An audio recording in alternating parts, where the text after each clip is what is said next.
So let's talk about the idea of Giannis going to the Minnesota Timberwolves. Now, I want to clarify something I said yesterday about Minnesota making this trade. I'm not saying that if they obtain Giannis, they won't be championship contenders.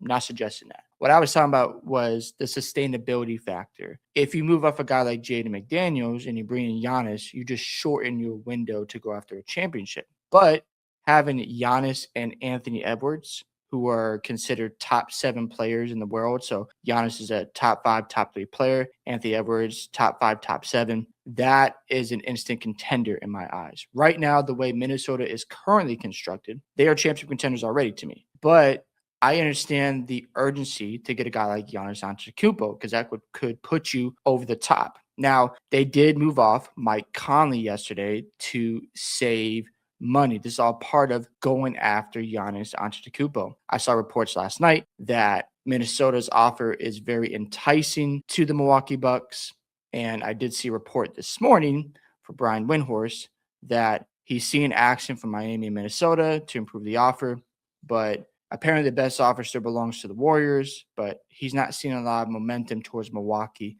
making a Giannis move. Now, with all that being said, when you just look at the NBA trade machine, the two guys at the top of the list that match the salaries is Julius Randle and Jaden McDaniels for Giannis. Now, of course, that won't be the trade itself.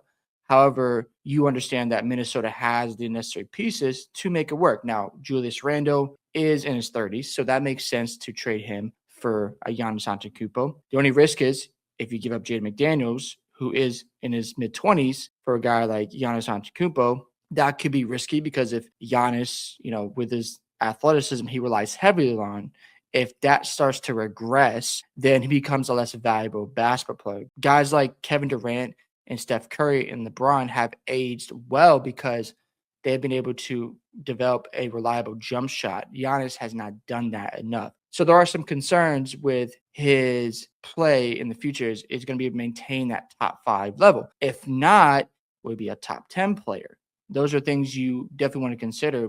But from Minnesota's perspective, they're going, well, we pair Giannis with Anthony Edwards. We have a really good shot of winning a championship either this season or next season.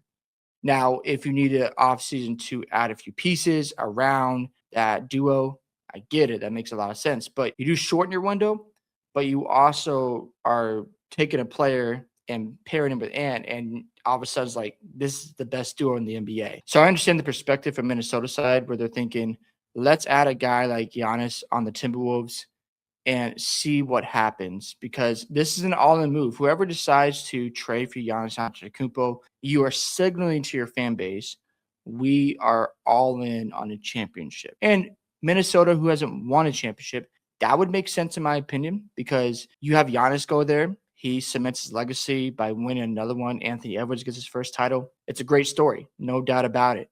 And even if you get one out of situation, Minnesota fans are going to take that all day, every day, especially if you've never won a championship. A team like, maybe the Boston Celtics, who, historic franchise, or the Lakers get everybody, it seems, but they have won so many championships. And yes, that's still their standard, but a team who's never won, I get the perspective of, well, I want to see my team get to the mountaintop. So a move like this, it's risky, but I still think it does put you in the conversation to go after a ring. It's tough to see Mike Conley get traded, but it makes sense what Minnesota's trying to do here. And we shall see how it all plays out with Giannis. If he goes to Minnesota, I think they're at the top of the Western Conference. Do I think they're the automatic favorites? No, I do not, but they're in the conversation because you still got to compete with OKC with all that draft capital. You got to compete with the Spurs of the world who are only going to get better. They've got the depth. They've got the assets to improve around the margins. But Giannis has the experience and he's a top 5 player. So you've got that as your trump card if you're Minnesota. It's going to be fascinating to watch over the next 24 hours to see if Giannis does get traded, or actually less than 24 hours now, to see if he does get moved or not. If he doesn't, for Minnesota, you can go back to the drawing board this offseason and try again. So if you can't get it done now because you feel like the price is too high, see what happens this offseason. And you got the salaries to match. Maybe they do like Jaden McDaniels more than a Kuminga. Who knows?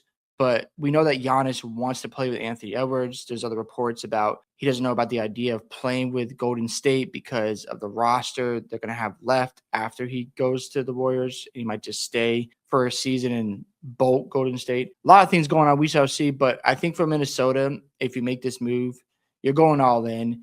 And I don't hate that idea. I just like the way they're constructed right now. You get what I'm saying? But if you trade for Giannis, I can't blame you at the end of the day. Hope you guys enjoyed this video. I want to hear your thoughts about should the Timberwolves acquire Giannis Antetokounmpo. Do you think it's worth the price? Don't forget to like and subscribe to the channel, and I'll catch y'all in the next one.